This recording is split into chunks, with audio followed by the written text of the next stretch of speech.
Good morning, Mr. Chhatwal. You have summed up your corporate philosophy beautifully in 4 words: most iconic, most profitable. And you've set a target of 2022 to achieve like an 8% growth on margins. And now, how far have you achieved it, and what are you doing to achieve this, lovely philosophy?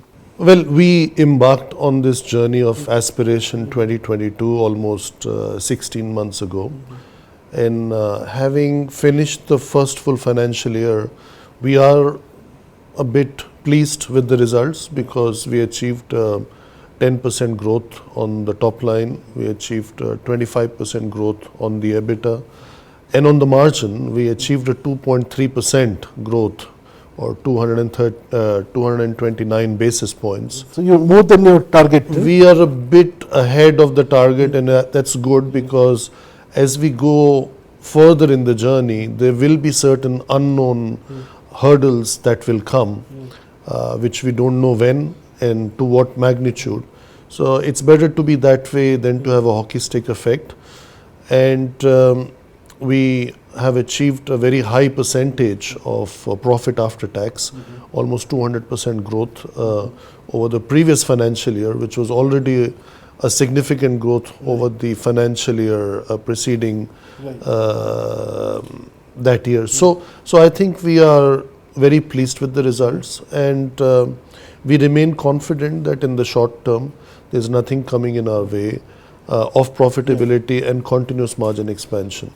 Also, do you think the market, frankly, has stabilized? Because I think last 2-3 years, the market has seen a lot of weakening of foreign tourist arrivals, into hotels, and other such challenges.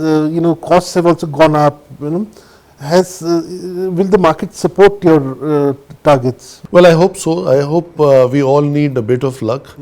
And it always helps if you have some tailwind coming in from the market. As things stand today, the demand is outpacing the supply.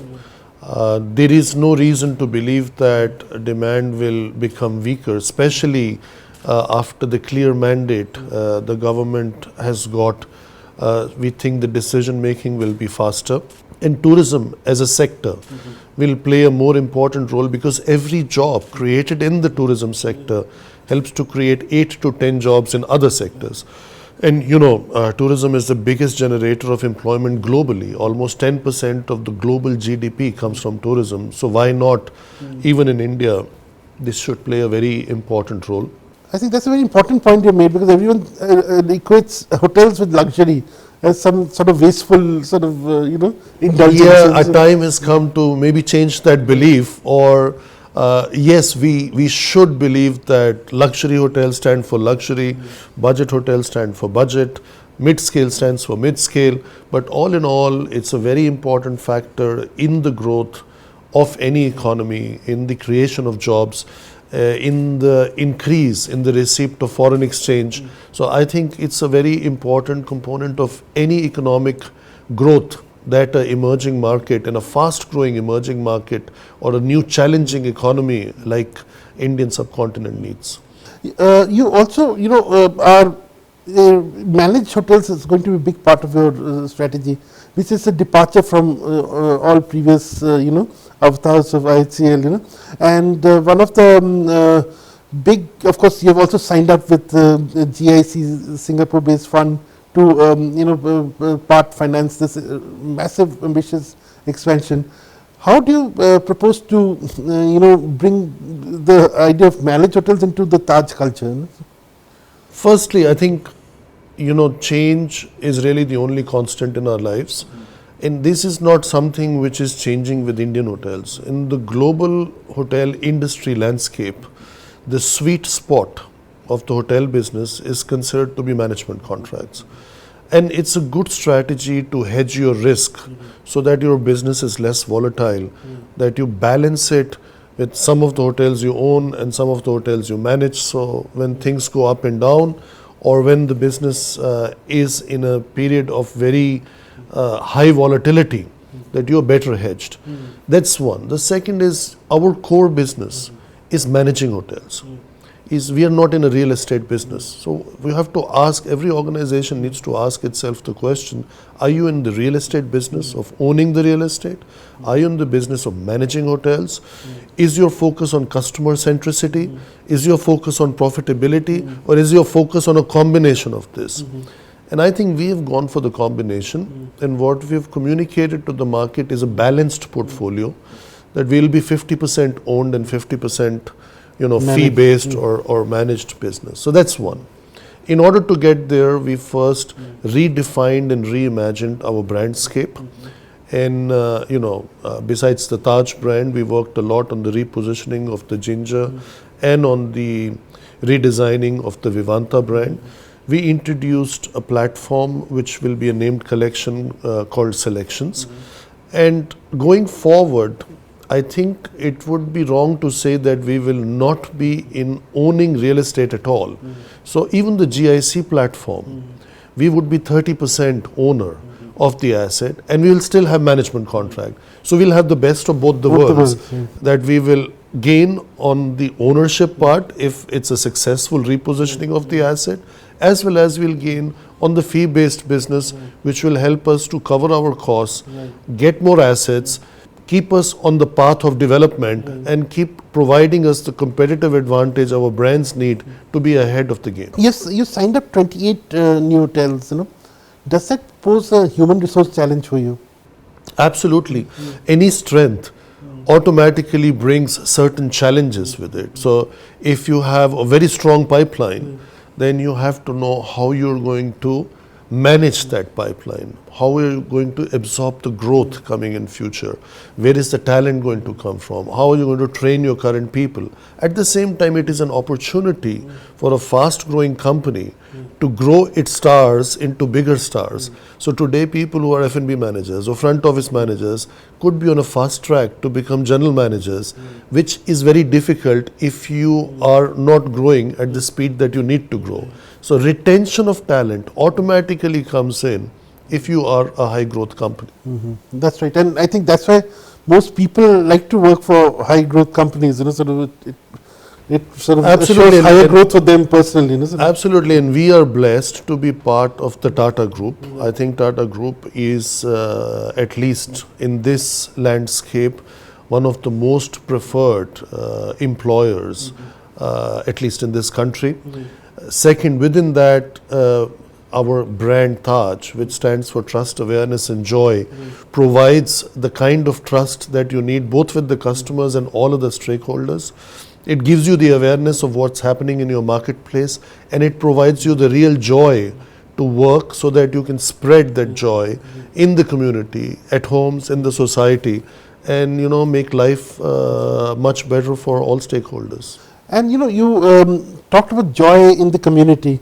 You're also very active on the corporate social responsibility front. I think that's very much part of the Taj culture, Tata culture. What are there any specific corporate CSR initiatives you've taken at Taj IHCL? For several decades, IHCL and especially the Taj brand has stood for CSR initiatives. Whether it is supporting the weavers from Banaras, whether it's supporting the ghats in Banaras, or whether it is doing, training our people, providing, help to the underprivileged. But most importantly, 10 years ago, in the aftermath of the 26/11, we created the Taj Public Service Welfare Trust. And the kind of job that this trust is doing in providing help to all the martyrs, to all the victims of terrorism, I think is an initiative that sets us apart in comparison to any other businesses in any other industry. And we have very successfully raised a lot of funds, even 5-6 months ago when we celebrated 115 years of Taj. We had an event in Mumbai. We are very soon going to have an event in Delhi to keep raising these funds to help support the victims of terrorism. And I think in today's world, that is one thing globally we are confronted with. And I think it's the collective responsibility of the globe, of all the industries outside of not just hotel industry, I mean all, to help combat terrorism, but also at the same time to support in whatever way we can the victims of terrorism. I think that's a fantastic idea. I mean, it's something very current and relevant. We are sitting in this grand presidential suite of the Taj Mansingh, as we all like to call it in Delhi. And you grew up in the neighborhood. What are some of your favorite memories of this hotel? Well, my favorite memories of this hotel is coming here, waiting in the lobby to get a seat in Machan for an hour or hour and a half in the middle of the night. And then all we could afford at that time was a Kona coffee for 4 rupees and keep getting as many helpings as we could.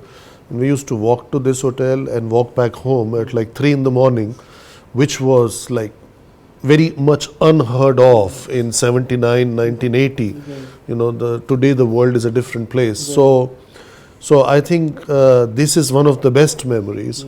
If we were lucky, sometimes with the coffee we also got a bread basket for free. Those days, you had bread rolls and breadsticks and some butter because somebody recognized us that we would come regularly and just come and place it without us asking for it.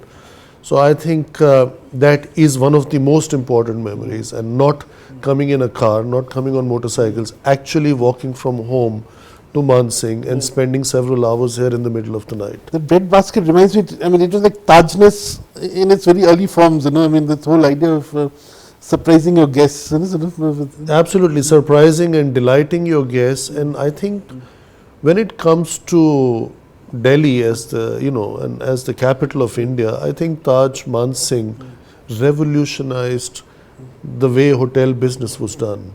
And I feel more than privileged to be sitting here having this conversation with you, and also having the honor of running this organization. So I think it's wonderful, and we will do wonderful things to this property going forward. The renovations will commence in July. What are the renovations all about? We will not shut down the hotel. That's one thing which is there. I think it will take 2 to 3 years period. And we will take it back to the status of being the most iconic asset New Delhi has. And there are plans that will be unveiled. We are in the finishing phase of the detailed planning, and we will start with the Machan.